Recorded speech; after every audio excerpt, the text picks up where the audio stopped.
Tonight on Ham Nation, how to do club meetings online using Zoom, a train ride to ARRL headquarters, Georgia's Echolink Repeater linking project, amateur radio newsline, and Gordo Shorts. Stand by.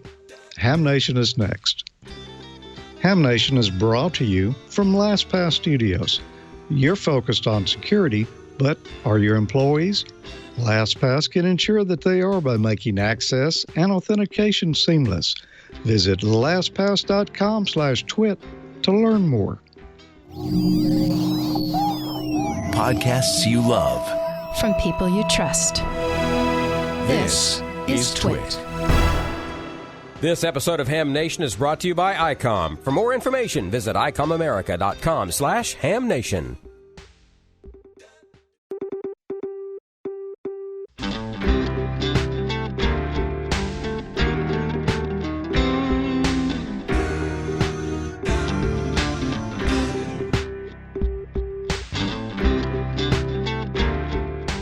This is Ham Nation, episode 447 for April 1st, 2020, using Zoom for your club meetings.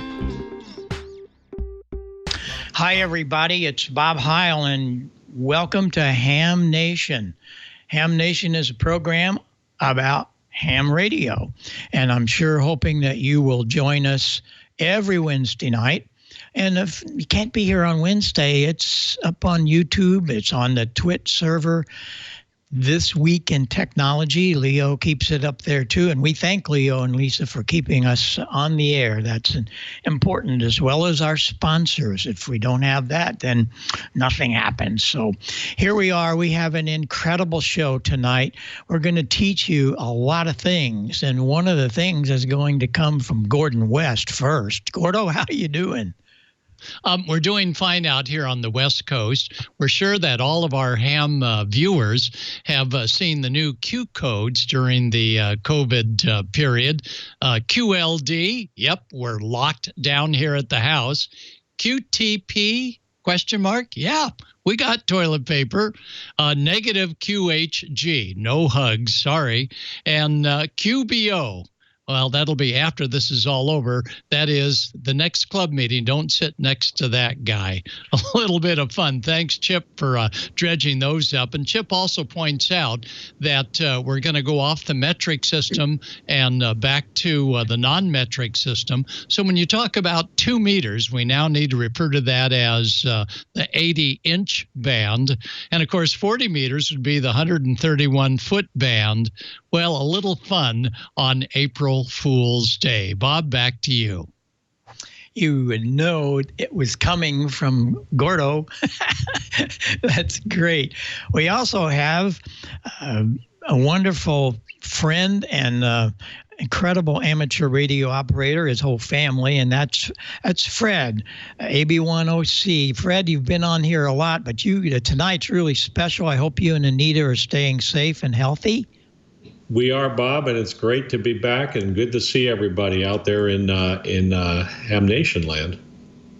Well, we're glad to have you, and we're going to come back, and you're going to teach us how to use Zoom and get these club meetings on the air, and we'll be right back. But first, we also have to introduce Bob. Bob has another exciting story. Bob, how you doing? And you're going to talk to us about ham radio and trains? Yes, we are. We took a train ride from Pittsburgh, Pennsylvania, up to the ARRL and got to operate as W1AW. It was a great time. You know I'm jealous, right? Because I love trains. And what is it about ham radio? I meet so many hams that started their careers with hams. I certainly did when I was 9 or 10 years old. And so many of us love trains. So this is going to be a great story. So stick around, everybody. Don't go away. Don't worry about the chat room. It'll be there at the end of the show. So you want to watch what's going on here. So let's go see how to use Zoom. And I think Fred is the guy to do it because he is doing it. Fred, thanks for being here. And let us have a little update of what we need to be doing. All right. Well, this is going to be all about turning problems into opportunities, I think. It's a pretty tough time with the coronavirus, and we're all shut in, and a lot of folks have to shut down their face-to-face club meetings, and all kinds of tough stuff is going on. But what we're going to talk a little bit tonight about is how to turn all this adversity into a good opportunity. And, the way to do that is to take your club activities and some new things maybe online. And I think what clubs will find when they try and do that is they're actually going to have a lot more folks that are interested in what they're doing, and maybe some new members and a lot of new engagement. Well, that's what it's all about, is to stay in tune with each other. And boy, you have the way to do that. That's for sure. Your club is fantastic. So how do we get started in Zoom? How do we do this? All righty. Well, let's go ahead and bring up that next picture there, the one that's what can you do? The second one here, I think. There you go. So we talked about the situation. By the way, this presentation is live linked and it's available to you online. So if you don't want to write down any of the links and you want to check some of this stuff after the fact, just go to n1fd.org/your-club-online, and you'll be able to pull a copy of this up and look at all the links. So let's go on to the next one here, and we'll talk about what we can do. So it's actually pretty easy to take your club activities online. For meetings and sort of live interaction, Zoom's a great tool, and we're going to look at how that works here in just a minute. In addition to your club meetings, you can use it for Elmering and training sessions online. We use it to teach license classes and run something called New Ham Boot Camp, where we help new licensees and upgrades get going. Also, it's a great time to be live streaming video of your nets. Just you sitting in the shack rag chewing, or, if you actually had some time and cleaned up the shack while you were at home, take your iPhone and stream a tour of your shack around to your club's Facebook page. We had a young person, Mackenzie, KE1NZI, in a contest this past weekend. She live streamed a little bit, and she had 1,200 people view her video. So it's also a great time for your younger members to get on Facebook and provide some video about their ham radio projects. And last but not least, a lot of our club websites can use a little bit of freshening up, and it's actually a really good time to do that. You can share what you're planning to do online. Maybe you got some pictures from a previous field day or some activity. You can put them up there and write a little article around them of what you did and share that. Also, a lot of hams are out looking for how-to projects, things they can do while they're at home. And so if you have somebody who's real good at home brewing, give them a chance to add some content to one of your web pages and post that. We've been watching the stats on our website, and we actually do a lot of this sort of how-to contact. Our members write about an article a week. We've jumped from about 250 views a day to over 500 since there have been so many people shut in at home. So there's never a better time to be out there doing this online stuff, because a lot of hams are looking around on the internet and trying to find things to keep them involved in amateur radio and to learn. So let's go talk a little more about Zoom on the next slide. We'll look at how to use that. So Zoom is a great tool for meetings and interactive conferences. You can get a version of it for free that will let you have up to 100 people in a meeting, with the only constraint that you have a 40-minute time limit on meetings. So for some folks, you would say that only being able to spend 40 minutes in a meeting would be a feature, not a bug. And we certainly could be happy if we could keep all of our meetings to 40 minutes. If you want something that's a little more complete, you can step up to a pro account. I believe that's about $15 a month, and that basically removes the time limits. And all these accounts, you can share live video along with contests. We're going to look at a sample of that in a minute. One thing we like to do is do polls. So when we get on, we'll give everybody a chance to answer a question like, what kind of new amateur radio gear are you looking at? Or do you have an antenna plan? Are you going to put, one of these kinds of antennas up? And that's a great way for people who are on these online sessions to, get engaged with what you're doing and be part of the whole process. You can also do Q&As. People can raise their hands. You can kind of unmute people if you have a really big group, or just turn everybody's video on and let them have at it, almost like you were sitting in the room together. One thing that is important, Zoom has good security features, and as long as you're scheduling meetings where only, you may mail all your members the links, it's actually pretty easy to do the security. If you're going to post things in public, and you're going to see, we're going to do some of that here in a minute, you're going to want to take some time and learn to use the security options. The live link there is an excellent article from the Stanford Security Group, specifically about how to do all that in Zoom.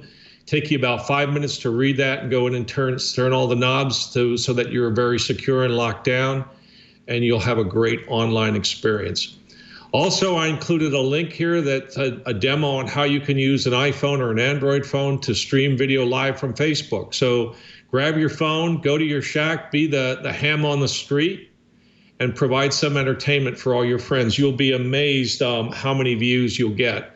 If you want to get a sense of this, you can go to our Facebook page, our club Facebook page, which is November 1 Fox Delta, or as we like to think of it, number 1 Field Day Facebook, and go to our video section. You'll see our nets, contest operations, license classes, winter field day, and all kinds of stuff. You get some ideas there of what you can do. And then, of course, posting what you're doing on Facebook and Twitter, putting your videos on YouTube is also a great thing to do.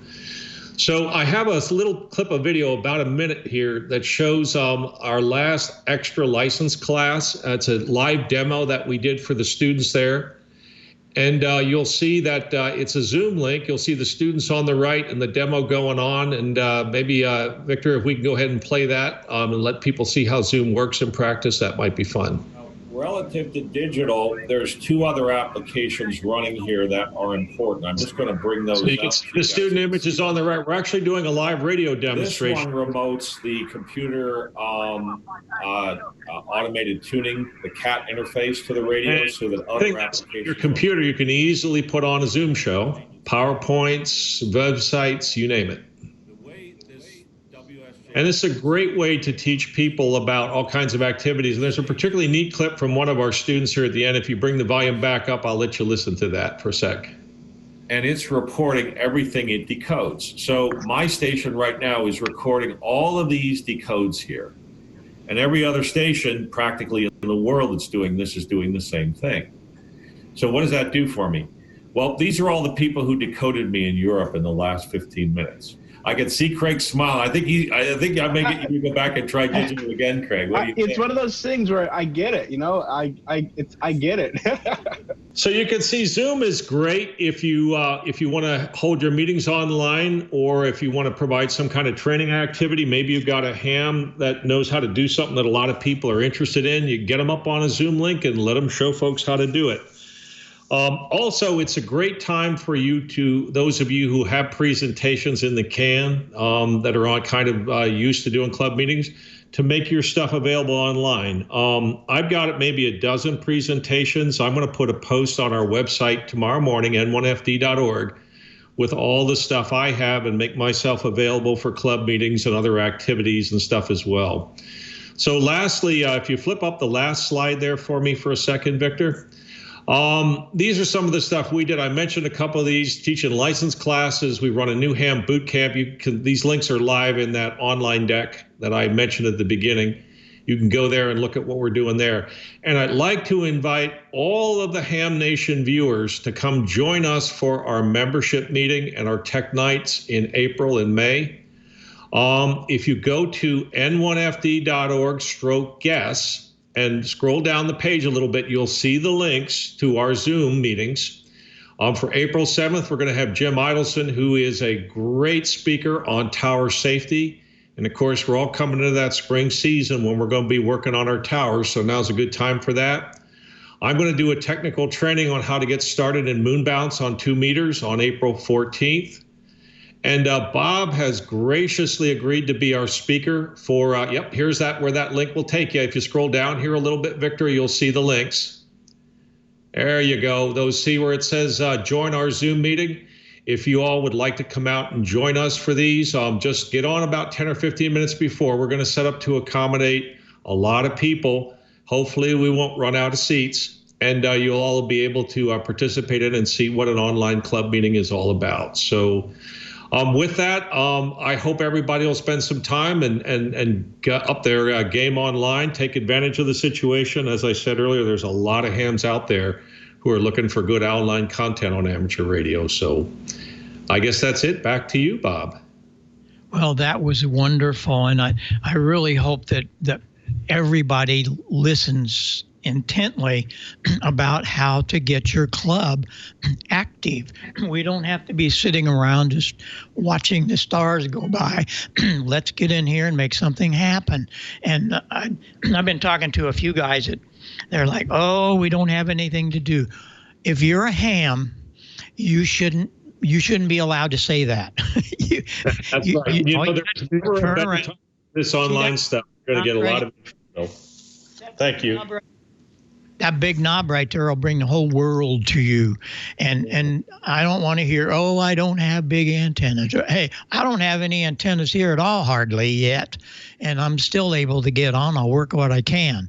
But please make this available and tell your club members, let's get on Zoom. Let's all get on there. And that's what's cool about it. They're all on the screen at the same time. And wow, talk about a wonderful way to communicate. That's it. So you want to take advantage of this. And this isn't a thing that is just going to happen during all of this tragedy we're going through. This is going to be something that's going to change the whole way the things are done, I do believe. You agree with that, Fred?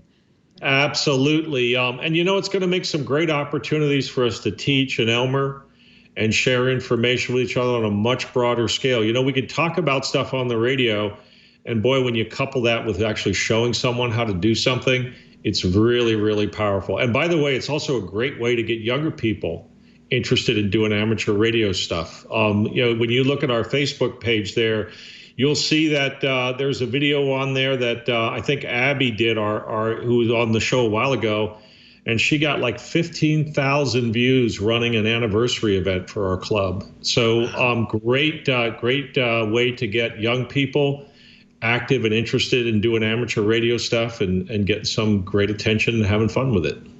Yeah, that's great. Well, I really appreciate you telling us. I learned something. What I'm going to do is I'm going to have to come on here. I'm going to have to get me a Zoom channel and play some organ music, because that's not ham radio on the air. So we'll have to do something like that. So all you organ fans, write me a note and we'll put that up there. Fred, you and Anita, take care. Be healthy, be safe. Thanks to all of your club members for making all of it happen. You guys were #1 last year. There's a reason for it. You're very active. So we'll come back and talk to you really soon again, because you'll have some more, I'm sure. So thanks for being here. Thank you, Bob, for the opportunity. And everybody on Ham Nation, please stay safe, and we'll see you on the air. Okie dokie. Well, as fascinating as that is, we have Gordo coming up with another fascinating story, and has something to do about trains. What's going on with trains and ham radio, Gordo? Well, thanks, Bob. And Fred, soon, probably within a few weeks, you're going to be joined via Zoom for amateur radio testing. That's right. Amateur radio testing is going to take place through the W5YI-VEC. They've been experimenting for weeks. Yes, they think that Zoom is one of the best ways to go, because multiple cameras can be put around the test room for security, and that's their big deal. And Larry at the W5YI-VEC says, stand by. We're going to Zoom our W5YI-VEs into the test room via Zoom. So we'll know more about that. Now, tomorrow night, Bob, is going to be an exciting one. Roland KC6JPG, who's the main man behind the Amateur Television Network, is getting together for their monthly meeting on the air with taking ATV to the San Bernardino Microwave Society. Now, this microwave group, they are progressive. Members of the microwave group are also members of those that are helping the Mars rover get ready to roll. I mean, talk about high tech. But they're going to have a fun meeting tomorrow night at 7 o'clock Pacific time, and you can tune them in at either whereby.com/bar Amateur TV Network. You can tune them in on YouTube, Amateur Television Network.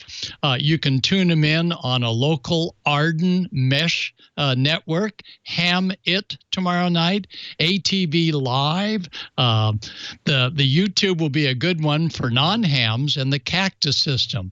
All of this is pointing out that ham radio operators are really making big inroads when times are tough, and we can't remember when we had a good time together as a group, but you will with Zoom, and as well as our Skype right here. We so much appreciate all the hard work that the Skype personnel behind the scenes put in being able to give us these broadcasts.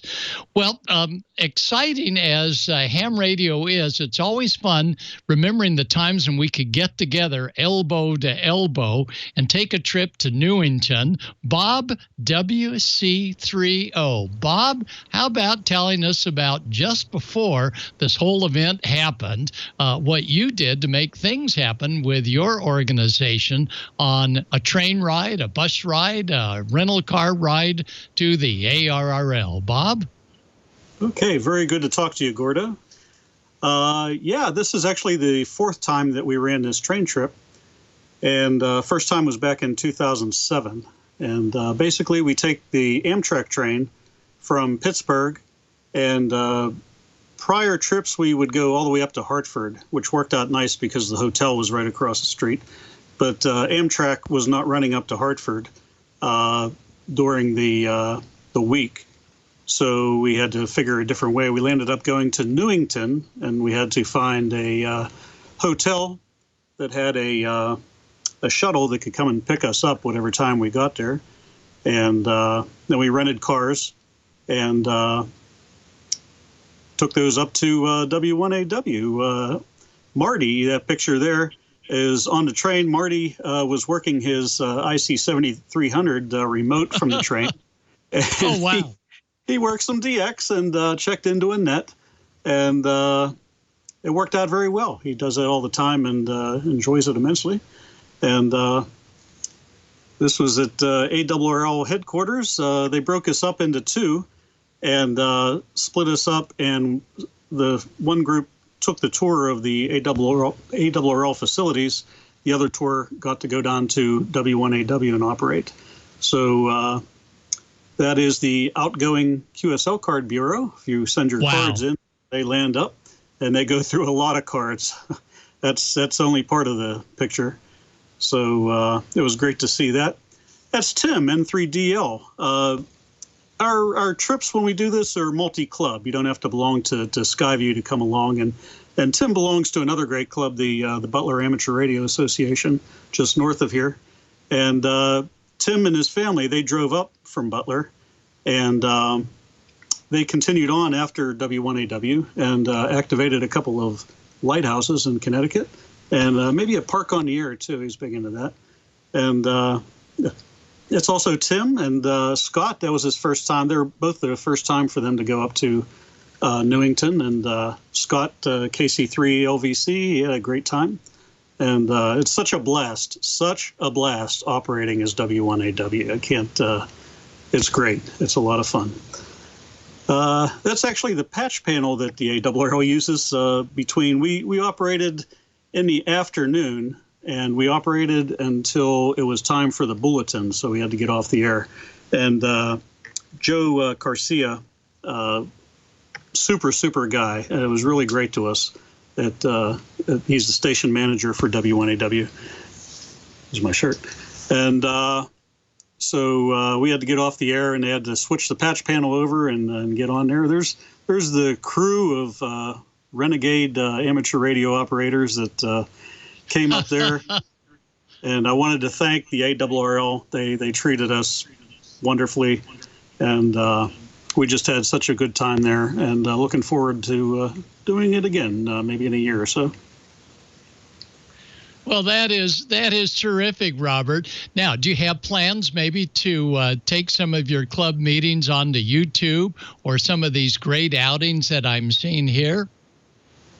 Yes, we are actually talking about that. Matter of fact, I was going to do, we have Elmer Nights on the 4th Tuesday of each month, and I was going to do one on some of the in-depth features of the 7300, and this is right when this virus thing hit us. So we're talking about doing it online and having our club meetings online until we can get straightened out.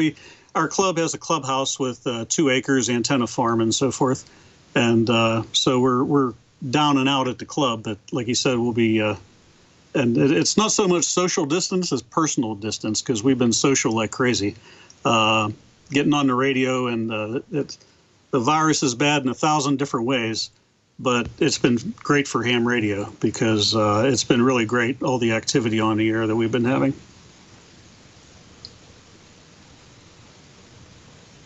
Wow, that is terrific. That is real excitement, via the multimedia ways that you just showed us here to get more and more clubs going. So, Robert, what are your plans now during the 2 or 3 or 4 months that we're going to be all sequestered at our home QTHs? Well, I am the radio officer for the club, so I do plan on going up there and making some improvements while there's time. Chopping up firewood during the summertime. We'll have a fire out back, and sit back and enjoy the weather and the fire and the stars in the sky and all these things. So we're going to make the best of it. What are you going to do? When life hands you lemons, order a pizza. That's what I say. So anyway, we'll do well, and we'll just time this thing out. It's going to come and go, and it's going to be better than ever, like you said, once it's out of here. There's also we took a ride up to a train ride up to ARRL, and we got to operate as W100 AW, and there is a video of that. There's a video of that on YouTube. If you do a search for Skyview Radio Society ARRL, it'll come right up, and that's thanks to Bob K3RMB that put that video together. He did a fabulous job. Well, thanks so much. And every club has these video experts that rise to the occasion, like tomorrow night with the Amateur Television Network with Roland. And it is so powerful what we do. Well, thank you so much, Robert, for joining us and showing us what it was like before we had to sequester. It looks like you made it just in time before the big shutdown of literally the world. So just wish your club the best. I'll let you have the final. Very good. Thank you very much. And I promised Bill N3WMC I'd do the Skyview salute. That is great. Well, 73 to you, Robert.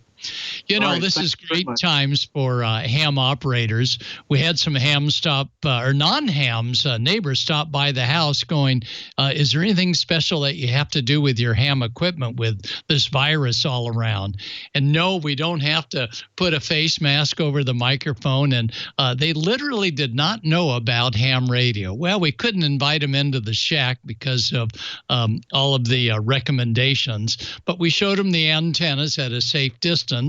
And that's what I want to talk about tonight. And we'll be short on this one because we've got a full schedule tonight.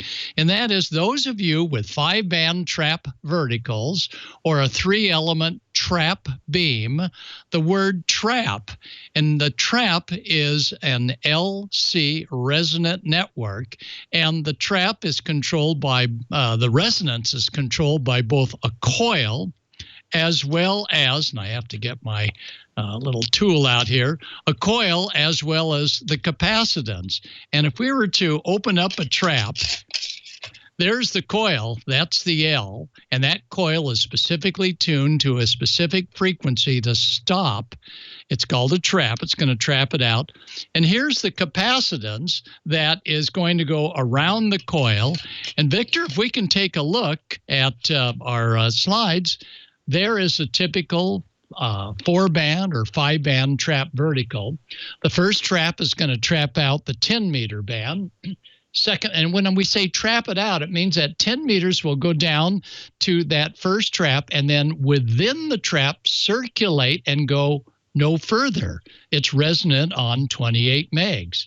And you'll see that little tiny line hanging down from that trap? I needed to bring the resonance down just a little bit. You don't want to mess with a coil. So I added a little bit of tag wire, and it worked out fine. 15-meter trap is the next one down. So the 15-meter band goes through the first trap, not even thinking of it as a trap because it's not resonant, getting to the 15-meter trap, and then it circulates within that trap, doesn't go any further, to the 20-meter trap. And that 20-meter trap is a little further down the way, and that's going to trap out the 20-meter band so that it won't see the extended 40-meter add-on. So traps play in a very important part. And if we were to look at a trap, it just looks like, I don't know what's inside. You do need to know what's inside, because what occurs is on either a 5-band or a 4-band or a 6-band trap vertical, or a 3-element or a 4-element tri-band or quad-band beam, these traps occasionally will develop a problem. Well, you mean the coil shorts out on the inside? No, the coil's not going to short out unless you're running 3,000 watts.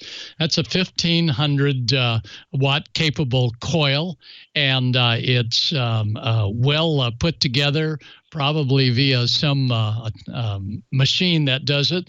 And then the cover goes over that coil, and the cover adds the C of an LC network.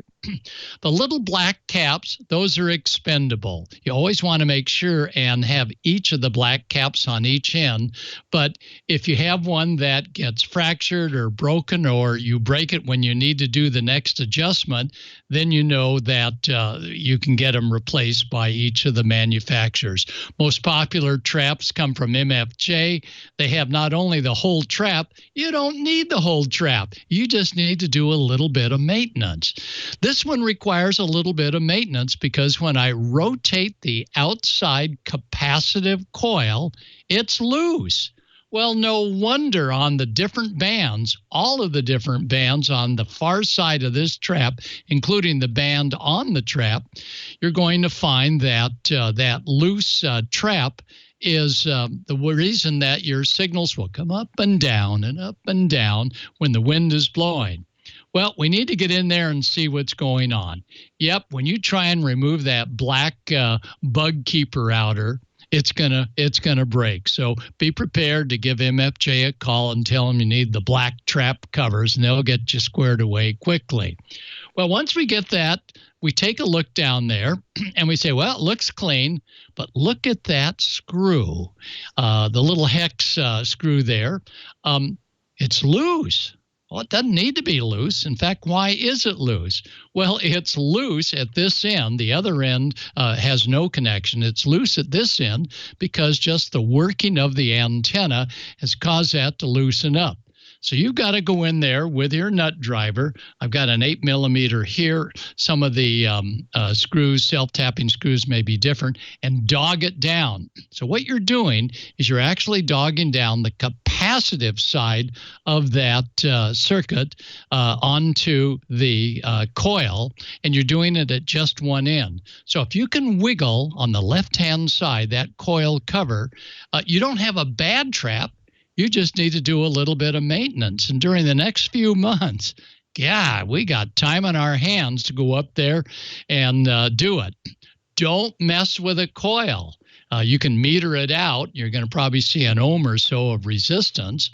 But the coil, the inductance is what will negate the capacitive reactance. And then we have resonance. So get to know that beneath that little black bug keeper outer is the innards, and one end or the other, and I never know which end until I take those covers off, is going to have that screw that you're going to need to tighten up. But do I need to tighten it up? Well, if you have an intermittent trap, you know it on receive, and you sure know it on transmit when everybody says you keep breaking up. What's going on? Bad mic? No, look at your SWR meter, and when it jumps up, that's when that screw is not making a good contact. So service your antennas. Now you've got plenty of time at home. Crank down that tower, put on your protective lenses. You don't need a mask for just working on an antenna. And start wiggling those traps. Just physically wiggle them. And if they wiggle loose, then you know you got to not replace the trap. No, you just got to take it apart, get into this area, tighten up that screw, and you're going to be rolling. So that's my news on a little something you can do all this week. But tomorrow night, we sure hope to see you when Roland 6JPG and all his team will have the amateur radio network going on, and we'll be on YouTube, whereby we're going to be all over the place at 7 p.m. California time. This is a great way for new hams that have not experienced what it's like on the mesh networks or the Arden to see what ham radio amateur television is about. But so important that the San Bernardino Microwave Society, for years, thanks to Gary and Mike and all of his team, San Bernardino Microwave Society have relied on the amateur television network to beam their signals all over the country. So tune in tomorrow night. I think you'll find it fascinating, both with the San Bernardino Microwave Society, my talk on tropoducting, and most important, the Amateur Television Network. Oh, yeah, high definition as well. Bob, we'll see you on High Def tomorrow night. Great things are happening there. That's wonderful. And before I get going here, I wanted to let everybody know that we have started this club spotlight, and it has really caught on. I have a list about this long. I'll be coming to you, and each week we're going to, as we did tonight, we're going to spotlight some clubs, and I want to spotlight your club. We want it to be active. We want it to be fun, and just send me an email. We'll get together, and you too will be in the spotlight with your club here on Club Spotlight on Ham Nation. And that's what it's all about. There are things to do when everybody else is shut down. Ham radio is never shut down. So right here, let me have some emails from you, and we'll pick out some dates and get you going. That'll be just great. Really great. So, Gordo, I guess we're going to go talk to George for a minute. I think he might have something to say about ICOM first, but let's see what happens. So, George, it's all yours. Oh, okay. Well, it is mine. Well, good evening, guys. Good to see everyone tonight. I've got a video we're going to look at here in just a moment of what I've been up to during the Hunker Down event that we're all experiencing now. But we'll be back in just a second. Let's get a message from ICOM first, and I'm going to give away something. Get out and be active with ICOM's new IC705 and its optional multifunction backpack. The IC705 is your perfect QRP companion, as you have base station features and functionality at the tips of your fingers and a portable package covering HF 6 meters, 2 meters, and 70 centimeters. This compact rig weighs in at 1 kilo, or just over 2 pounds, with RF direct sampling for most of the HF band and IF sampling for frequencies above 25 megahertz. 5-watt battery operation with BP272, or 10 watts with a 13.8 volt DC supply. Modes include single sideband, CW, AM, FM, as well as full D-Star functions, a large 4.3-inch color touchscreen, and live band scope with waterfall. integrated GPS with antenna and GPS logger, micro SD card for data storage. It comes standard with the HM243 speaker microphone, and it supports QRP and QRPP operations. The perfect accessory for the IC705 is the LC192 optional backpack with a special compartment for your IC705 and room for accessories for soda activations or just a day in the park. Visit ICOMAmerica.com/amateur for more information about this and all the great ICOM radios. And thanks, ICOM, for sponsoring Ham Nation here. We couldn't do it without you. And we do. We're sincere when we say that. Thanks, ICOM. There wouldn't be a Ham Nation if it wasn't for you guys. You know, ICOM invites you to enter every week after each episode of Ham Nation at ICOMAmerica.com/Ham Nation and register to win. You could win some great swag prizes weekly like hats or T-shirts. And there will be a monthly grand prize drawing for a new radio for March. That is the ICOM ID 4100A entry-level D-Star mobile with big rig features. It's a dual-band analog and D-Star mobile, one band at a time, user-friendly interface for easy operation. It's got built-in GPS, micro SD card slot for voice and data storage, and there's an optional Bluetooth board available. There's Android and iOS apps available as well.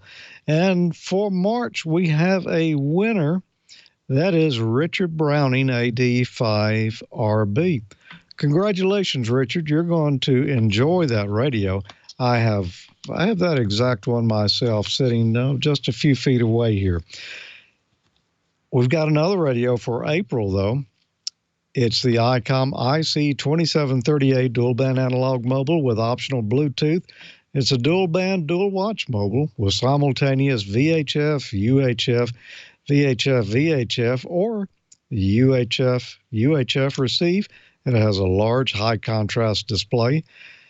Optional Bluetooth board is available, and there's a free downloadable programming software as well. So go to ICOMAmerica.com/HamNation after this and each episode and register to win. Sign up, good luck, and don't forget to follow ICOM America Inc. on Facebook and Twitter. And as I mentioned a moment ago, I've been working on, a little project here. I've been working from home mostly. I've had to go out and, visit some transmitter sites and made a couple of trips to the studio, but mostly I've been operating from right here in the shack. And I had a few minutes to work on a ham project that has been slow coming together, but hopefully we're about to turn the corner on that. This week on Smoking Soda, we're going to play What's George Been Up To? And this is my project for this week. With everyone hunkered down at home, working from home, one thing or another, I've had a little extra time to do some ham projects, and I had one here that I really wanted to get on that I'm working on with a friend of mine. It's Jeff, W5PPB. He's got 3 repeaters in the central Mississippi area. All of them are on tall towers, real good repeater locations, and these... there's a little overlap in the coverage between them, but certainly not great. And it would be nice if you could get on one of those repeaters and come out the others. We don't currently have all the linking radios and controllers to pull that off. And, eventually maybe that's the plan, but to get something going now, I got to thinking about Echolink, and maybe we could use Echolink to pull this off. One of the repeaters, 145.45, I've been running an Echolink node on for years now for Jeff. It's W5PPB-R, and so that one already is on Echolink. And to try this out, we're going to put one of the other repeaters on Echolink. It's the 145.33 repeater. That's located some distance away, and we'll put it on Echolink as well and link the two together that way. Now, there'll be a little delay from the time that you key up and talk on one repeater to the time it comes out on the other, but it won't be much. It's certainly negligible in this case. So that's what we're going to look at today. Now, Jeff just happened to have an old radio here that, well, he wasn't using and was kind of surplus to him, as well as a power supply that was available for the project. So he got those together, mounted it up. He's got a fan on the back of it there.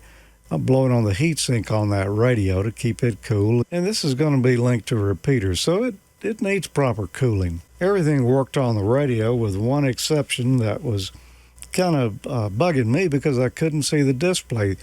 Those grain of wheat bulbs that are in these older rigs were blown. And, you know, they are in most of those. I couldn't really see this without putting a flashlight on it, and that got old after a while. I just happen to have some of these little tiny LEDs here. I don't remember how many millimeters that is, and it's not listed on the package, but these are 3.5 volt white LEDs. They're real bright. They draw about 30 milliamps. I had already replaced all of the blown grain of wheat bulbs in my dual band rigs with these. And I had a few left, so I thought, yeah, I'll just put some of those in there.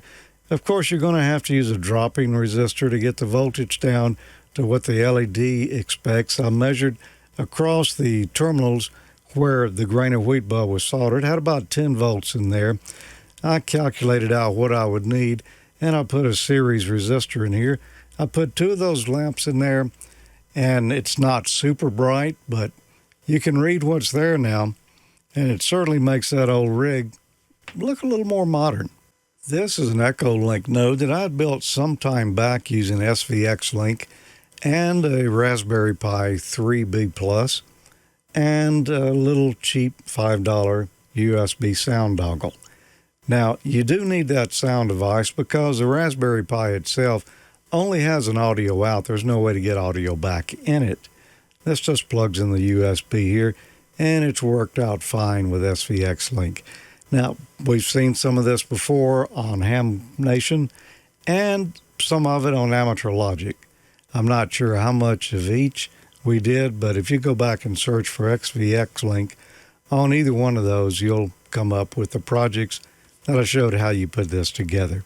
This has a headphone out and a microphone input, so I put mini plugs in there, and I've run the cables down here inside this little metal box where I've got my homemade interface.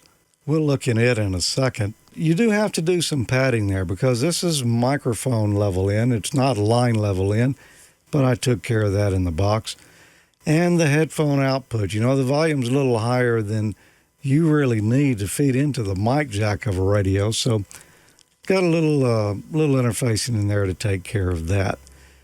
For the cable to the microphone jack on the rig, I found an old USB cable that I no longer needed, and it's shielded. That's the reason I used it. It also had a ferrite bead on it, which would work out good, and I wired up an RJ45 connector in the order that I wanted it so that the shield was in the right location. And that runs into our interface box here as well. And then on the rear, there's a blue wire that runs out there. That's got a mini plug on it that's plugged into the speaker jack. This SVX Link project here I'd built some time back, but I did need to go in and fine-tune it a little bit for this application. One thing is by putting it in the metal box. Let's take a little closer look at it. You can see I've got a label there, transmit audio gain, and a hole. That will allow you to reach through and adjust the pot right there. That's the mic gain for the rig. There's the interface I built. We may have seen this here earlier. I don't remember. But I have modified it somewhat. This is the wire coming from the rig, and I've got it on screw terminals here so that we've got an easy way to change out the cable for different radios if we need to. And of course I got my transistor driving the relay there for push to talk. I've got an extra wire on the mic connector here that is not connected, and an extra GPIO pin from the Raspberry Pi. My intent was there's a modification for this rig where you can get a signal whenever the squelch is open. And I thought that would work out much better than using Vox. Unfortunately, I did the mod and the radio did not behave as it said it would in the manual. So apparently that changed at some point in the past, and the manual does not match the particular firmware in this rig. So I'm using Vox to know when the radio is receiving a signal, and it should be sent out over Echolink. As far as keying the rig to transmit, that's fine. That's working with the push-to-talk here. So that's it. A little Echolink interface project here. Now we will put this on the second repeater, and then I'll connect this one to the other Echolink node on the other repeater and leave those two linked full time. Then any traffic on one repeater will come out on the other. And that's what George has been up to this past week, or maybe week and a half, maybe longer than that, and I just am not willing to admit that right now. But, you know, Jeff got me the radio this week, so I got back on it, and looking forward to putting that on the air soon. Now, that one's not going to be located right here in my shack where the other node is. It's going to be about 75 miles from here at another radio station. It's actually the owner of that station is a ham. It's a good friend of mine, Johnny Boswell, KA5VLT. That was my first radio gig back in 72 when I was in high school. I went to work there. And Johnny's a good friend and active ham, and he said, sure, y'all can put that in here. So that'll give us a good signal within earshot of the other repeater we want to link to. I think this is going to work. You know, it might take a little fine-tuning, mostly in the parameters of timing and such, but we'll report back later and let you know. And if you're wanting to do that, I've shown all those different pieces, like I said, either here or on Amateur Logic, as well as the schematic for the interface. It's pretty simple, and all the details are out there. If you need them and you can't find them, well, just send me an email, george@amateurlogic.tv, and I will get that over to you and let you know, because there is a download of the drawing there. So with that, you know, I've just been kind of jonesing for some news here, not like the news that we've been hearing on the radio and television constantly for the last few weeks, but maybe some amateur radio newsline. From Amateur Radio Newsline Report number 2213, these are the Ham Nation headlines for Wednesday, April 1st, 2020. With so many ham fests and workshops being put on the back burner because of the coronavirus, a major gathering scheduled at a Pennsylvania college campus managed to happen anyway, just a little bit differently.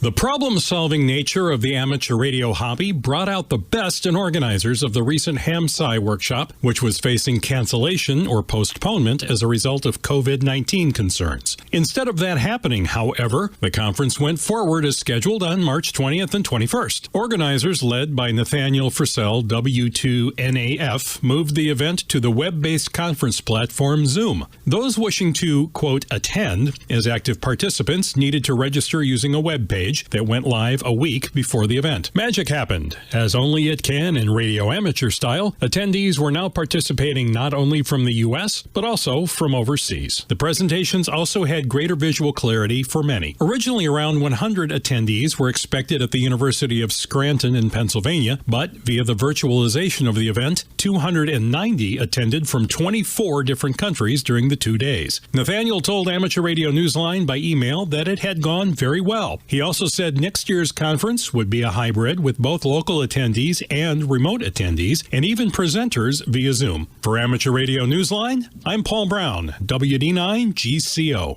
Here in the U.S., the canceled Hamvention in Xenia is just the tip of the Hamfest iceberg. Nearby Hamfests in Ohio, Michigan, Kentucky, and Indiana have all been canceled. Just one region of the many affected in the nation. Here's a partial list. The Wabash Valley ARC in western Indiana was the first to pull the plug 2 weeks ago as news of the coronavirus spread across the nation. Closer to home, plans for the 37th annual Columbus, Indiana Hamfest was next to be axed in lieu of their April 4th gathering. Regular Ham Club meetings and VE sessions have also been canceled as well. But not to be deterred, Mid-State Amateur Radio Club officers in Johnson County decided to have an on-the-air club meeting last weekend and to social distance via ham radio using their club repeater. The Mid-State ARC normally meets the third Saturday of each month. Due to the pandemic restrictions, they were forced to cancel the March meeting and try a Bring Your Own Donuts and Coffee Saturday morning club net. For now, Hamfests scheduled into early May have been canceled across the region. Many organizers are hoping the pandemic will pass so amateur radio operators can reduce the social distancing and again come together by this June to once again enjoy crowded Hamfests. For Amateur Radio Newsline, this is Jack Parker, W8ISH. The Victor Papa 2 Victor Bravo DXpedition is over, but its legacy continues. The spotting networks and the bands themselves were busy for the 6 days through to March 16th during a special memorial DXpedition held in memory of British sailor and adventurer Danny Weil, Victor Papa 2 Victor Bravo. The activation from the British Virgin Islands carried Danny's call sign and traced his original route aboard his series of sailing vessels carrying the well-known Yasmi name. His activities on the air and on the water eventually provided the impetus to create the non-profit Yasmi Foundation, which provides financial support to educational and scientific ventures related to amateur radio. This month's activation on Anegada Island marked the return of his call sign to the air for the first time in more than 60 years. As noted on the DXpedition's page on QRZ.com, Danny was a true adventurer, and the spirit continues. For Amateur Radio Newsline, I'm Jason Daniels, VK2LAW. And a reminder that the nominating period for the 2020 Bill Pasternak WA6ITF Newsline Young Ham of the Year Award is now open. You'll find the form on our website, arnewsline.org, under the Awards tab. The award will be presented Saturday, August 22nd at the Huntsville Hamfest in Alabama. And that's all from the Amateur Radio Newsline, your independent source for amateur radio news for 4 decades and counting at arnewsline.org. With Paul Brown, WD9GCO, Jack Parker, W8ISH, Jason Daniels, VK2LAW, Karen Eve Murray, KD2GUT at the news desk in New York, and our news team across the globe. I'm Don Wellbanks, AE5DW. 7-3. We'll see you next time here on Ham Nation. Thank you, Don. We appreciate that. Amateur Radio Newsline always does such an awesome job for us. And I was trying to wake up my camera shy dog here, Radio. Perfectly named, by the way. I wanted him to come on in and lighten up everybody's moods, but he got very camera shy. So, all right, let's move on here. First of all, we'd like to thank WTWW this evening for broadcasting us this week and every week. Ted Randall does such an awesome job. And not only that, he has some awesome programming any hour of the day. So make sure you tune in there on shortwave 5085. Thanks, you guys and the family there. And they're just keeping on. No matter if there's COVID-19 or not, they're up and operating. So we appreciate them all. All right. So speaking of this, I know it's kind of an ongoing thing, COVID-19. We're all stuck at home. We're all stuck on the radio, which is an awesome thing. And I got to say that some of us extroverts are possibly a little bit sadder about this. I am the one that wants to go to a ham fest and give everybody a hug and say hi. And my first greeting is always a hug, but we're adapting. So I'm getting on the repeaters more and checking into our health and welfare nets and things like that. So I know it's a time of change. And George, what about you? You're the introvert, so you'd rather just talk to him on the radio anyways? Yeah. No, I'm okay with seeing people, but I'm okay with staying at home and working from home too. I've been doing that for a long time, and being in the engineering end of broadcasting, we spend a lot of time by ourselves in dark places and nook and crannies behind racks, bent over looking in a cabinet, just all kinds of places. You do. And snakes. And snakes, yes. And snakes, cows. Spiders, and ticks. Oh, my. Yep. And we are officially, it'll be Friday at 5 p.m. Mississippi is going to a shelter-in-place order. So, I'm pretty much already set here for that. But, I could still have to get out and go to work because, we got to stay on the air. You know how that it goes. So anyway, I'm okay here by myself at the moment, Amanda. I'll give you a virtual hug, but you can stay over there in Colorado right now. I appreciate that. And since Colorado has many more cases than you guys do in Mississippi, I can understand that completely. And so, Bob, I'm sorry. You are forever known to me now as Train Bob. So you seem like kind of an extrovert. You like to get out and publicize ham radio and things like that. How are you dealing? We're in the automotive repair business, so we're still operating. We're considered necessary. So, but our business is very slow. But we're getting on the radio more than ever and playing. Marty, AG3I, came up with the idea of us getting on 80 meters on our meeting night where we would normally be at the club. And it's turned into a really fun round robin thing. And we have a question of the week. What's your favorite microphone? What's your favorite aspect of amateur radio? And it's been a lot of fun. The 2-meter repeater has been more active than it's been for years. Our Thursday night net, we had a new record of 55 check-ins last Thursday. So it's good to see so many people rediscovering amateur radio. And this too shall pass. We'll get past this and move on, and we'll be able to get together again. And we'll do what we do. Absolutely. Well, thank you so much for being here tonight, Bob. We really appreciate it. And I'm going to guess that this isn't going to be the last time you're going to be on the show. And Gordo, I did have a comment for you. Guess what? More people are reading your books right now because they're stay at home or as you say, in lockdown. I kind of say, as I said last week, we're not social distancing because we're becoming more social than ever, either on social media, Facebook, radio, whatever it is. We're starting to get out there more. But KC1HBK wanted you to know that he's reading the extra class book and he is taking it ultra serious right now. And he's so glad that he has the time to do that. So, Gordo, your work precedes you, and I think you're going to help benefit a lot of people in the upcoming weeks. Well, the phone has been ringing off the hook because in my book I say I come with a book, and they take me up on that with questions that they have. And again, now that the W5YI VEC, the W5YI group, Amanda's the one that does our books, they're going to be offering virtual remote exams over I believe Zoom, and that's great.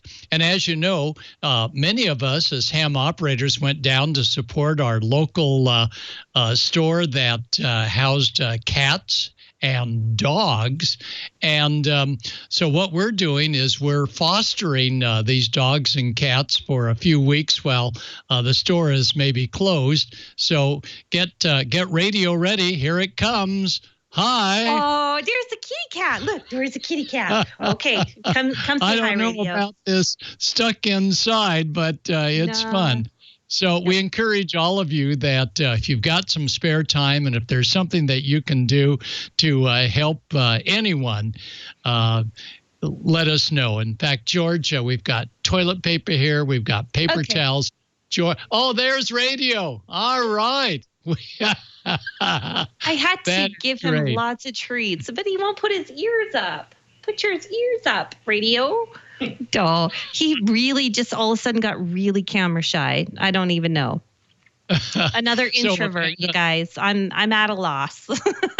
This is a huge opportunity for ham radio operators to really get involved in Zoom, Skype, the internet, amateur television network that we'll see tomorrow night at 7 p.m. California time, and to take part, even though we can't be together. We are together. This is Ham Radio, where no virus is going to get this or me because I'm safely away. So there you go, Amanda, back to you. And I'd like to bring this up in a much more severe way. First of all, this isn't like World War II where amateur radio was actually just canceled. Yeah. So there are much more extremities that could have happened. And first of all, we still have all of our internet and technology so that we can communicate, which is huge. So things have been way worse in the past. And yes, again, this too shall pass, and also that we're in this together. So speaking of in this together, we still have nets after the show. So we have... We do. The 75-meter net has now moved to 20 meters. Do you know what that means? It means it's actually springtime. All right. So Steve, W7UDI is going to be hosting the 20-meter net on 14-268. Everybody tune in and listen to that. Tell us how the band conditions are, but it couldn't be any worse, right? Kevin, it's a true story. Kevin, I think, was going to try on 7192. Prop was not good on 40. So don't expect too much, but tune in and see what you can hear. And if you don't hear him, just call CQ and see what you can hear. And then we're going to go to our other nets. We have D-Star on 14 Charlie taking place right now. And DMR is on 31012. And both nets are awesome, and we have such great net controls there, and they're weekly, and they love to hear all of us. And the best thing is that they just kind of put all of us weekly check-ins into their memory. Yes, that's radio now. Now he knows how to work. And they seem to get a recollection of all of us every week. So thanks, everyone, for joining us this evening. It's really been a great show. And I'm so glad. This is kind of brightening up my spirits, seeing everybody on the chat room. One way I get to be social again. So you guys make me so happy. All right, George, are you going to wrap it up tonight? I can wrap it up tonight. Well, it's been an interesting Ham Nation for sure, all the way from virtual club meetings over the internet to riding a train to the ARRL. Boy, it's interesting times here in the world for sure. And thanks, Bob, and everyone on the show tonight.